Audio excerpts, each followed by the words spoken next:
रामायण का दिन रात आप पाठ करते रहे, अगर रामायण से आपने कुछ अपने जीवन में मर्यादाओं को नहीं ढाला, अगर गीता से कर्म पक्ष आपके अंदर जागृत नहीं हुआ, तो गीता और रामायण पढ़ने का क्या फायदा।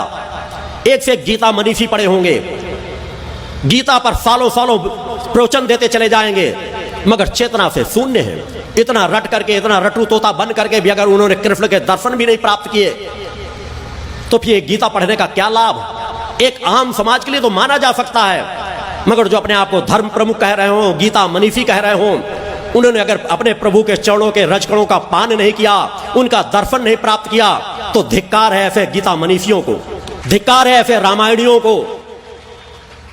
और यह आपके सामने बैठा हुआ आपका गुरु चुनौती देता है कि अगर विज्ञान में परीक्षण करने की क्षमता हो तो मेरे सत्य, मेरे कहे हुए शब्दों का परीक्षण करें। मैं विज्ञान को चुनौती देता हूं खुला कि मैंने अपनी प्रकट सत्ता के दर्शन प्राप्त किए हैं। मैं अपनी प्रकट सत्ता के जब जहां चाहता हूं दर्शन प्राप्त कर सकता हूं, वार्तालाप कर सकता हूं। उनके चरणों का मैंने इन्हीं हाथों से स्पर्श किया है। बोलो गुरुदेव भगवान की जय। मेरा पूर्व जीवन क्या है, यह मैंने बतलाया है कि मैं सच्चिदानंद का स्वरूप हूं, अवतार हूं इस रूप में, जो शक्ति पुत्र के रूप में समाज के बीच कार्य कर रहा हूं।